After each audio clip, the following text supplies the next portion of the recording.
Hello friends, income tax के cases की series में आज जो इशू हम डिस्कस करेंगे वो इनकम टैक्स के फॉर्म्स को लेकर के है। यदि एसएससी को कभी ऐसा लगता है कि जो इनकम टैक्स के रिटर्न्स के फॉर्म्स हैं उनके अंदर एसएससी कोई अपनी इंफॉर्मेशन नहीं डिपार्टमेंट को दे पा रहा या इनकम टैक्स के फॉर्म्स से रिलेटेड कोई भी इशू एसएससी को आता है, तो क्या एसएससी हाई कोर्ट के अंदर रिट पिटीशन फाइल कर सकता है। हाई कोर्ट के द्वारा ये सीबीडीटी को दिशा निर्देश देने के लिए कि इनकम टैक्स के फॉर्म्स को अकॉर्डिंगली अमेंड किया जाए। Present issue Mahesh family trust and others versus income tax officer के केस में आया। ये मैटर 459 आईटीआर पेज नंबर 739 पर रिपोर्ट हुआ। मैटर मद्रास हाई कोर्ट ने डिसाइड किया और इस केस का जजमेंट 30 मार्च 2023 को आया। प्रेजेंट केस में एसएससी का जो इशू है वो असेसमेंट ईयर 1920, 21-22 और 22-23 को लेकर के था। एसएससी एक फैमिली ट्रस्ट है जो कि अपने स्टेटस को एज ए डिस्क्रिशनरी ट्रस्ट मान रहा था और एसएससी ये चाहता था कि एसएससी एक इंडिविजुअल के बतौर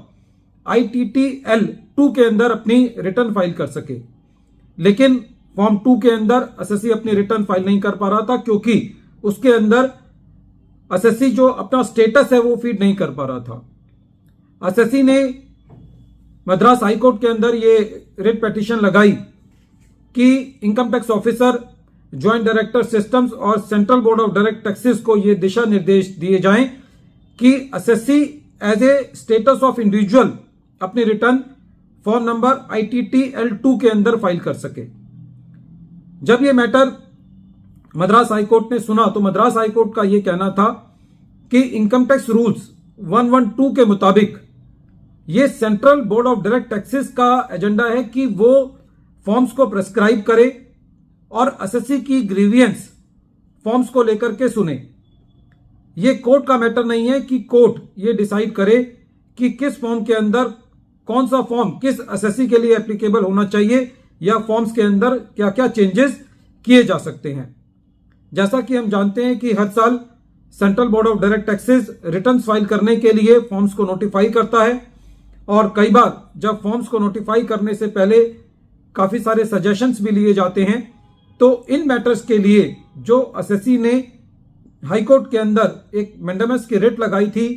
कि वो central board of direct taxes को ये दिशा निर्देश दे कि central board of direct taxes form के अंदर चेंजेस करे, तो इस पर कोर्ट का ये कहना था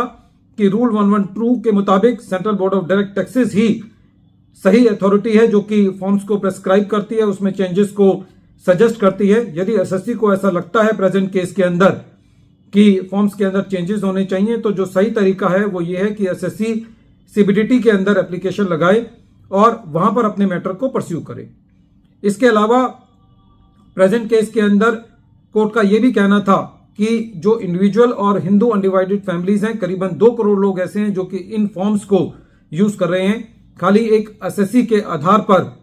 फॉर्म को चेंज नहीं किया जा सकता क्योंकि ये फॉर्म को यदि चेंज किया जाता है तो बाकी 2 करोड़ लोग भी जो कि इस फॉर्म को यूज कर रहे हैं वो भी उससे प्रभावित होंगे। फ्रेंड्स, ये तो एक बात है, लेकिन कई जगह ऐसा देखा गया है कि कोई जनवन एसएससी को दिक्कत आती है। उदाहरण के तौर पर जब हम अपनी इनकम टैक्स के रिटर्न या हम अपने क्लाइंट्स की इनकम टैक्स के रिटर्न फाइल करते हैं तो एसएससी को कोई ऐसी बात कहनी होती है जो एसएससी अपनी रिटर्न फाइल करते वक्त डिपार्टमेंट को कन्वे करना चाहता है। उदाहरण के तौर पर यदि एसएससी कोई रिमार्क्स देना चाहता है अपनी रिटर्न से रिलेटेड, तो इनकम टैक्स की रिटर्न के अंदर कोई भी ऐसा कॉलम नहीं है जहां पर एसएससी खाली फिगर्स के अलावा कोई बात कह सके। और काफी सारे केसेस में ऐसा भी देखा गया है कि उदाहरण के तौर पर यदि एसएससी कोई अपनी एग्रीकल्चर प्रॉपर्टी बेचता है तो एग्रीकल्चर प्रॉपर्टी पर गेन हुआ या लॉस हुआ इसका कॉलम रिटर्न्स के अंदर दिखाने के लिए नहीं आता। तो कुछ और भी ऐसे मुद्दे हो सकते हैं जो इनकम टैक्स रिटर्न्स के अंदर डिफरेंट एसएससीज को कुछ इश्यूज क्रिएट होते हो। तो इस केस से जो एक लाइन ऑफ एक्शन निकल के आता है वो यही आता है कि एसएससी के पास ये राइट है कि वो central board of direct taxes को लिखे कि वो जो चेंजेस एसएससी चाहता है वो चेंजेस सीबीडीटी उन फॉर्म्स के अंदर इनकॉर्पोरेट करे। लेकिन काफी केसेस के अंदर ये देखा गया है, उदाहरण के तौर पर जब एसएससी कंडोनेशन की एप्लीकेशन लगाता है सीबीडीटी में, तो उन एप्लीकेशंस को बड़ी उदासीनता के साथ देखा जाता है और वहां पर भी लिखने का कोई बहुत ज्यादा फायदा एसएससी को नहीं मिलता। बहरहाल इस केस के अंदर कोर्ट ने एसएससी की जो रिट एप्लीकेशन थी उसको रिजेक्ट कर दिया। वीडियो के अंत में एक बार फिर मैं केस का नाम रिपीट कर रहा हूं। केस का नाम है Mahesh family trust and others versus income tax officer and others, और ये केस 459 ITR पेज नंबर 739 पर रिपोर्ट हुआ। मैटर मद्रास हाईकोर्ट ने डिसाइड किया और इस केस का जजमेंट 30 मार्च 2023 को आया। Thank you friends.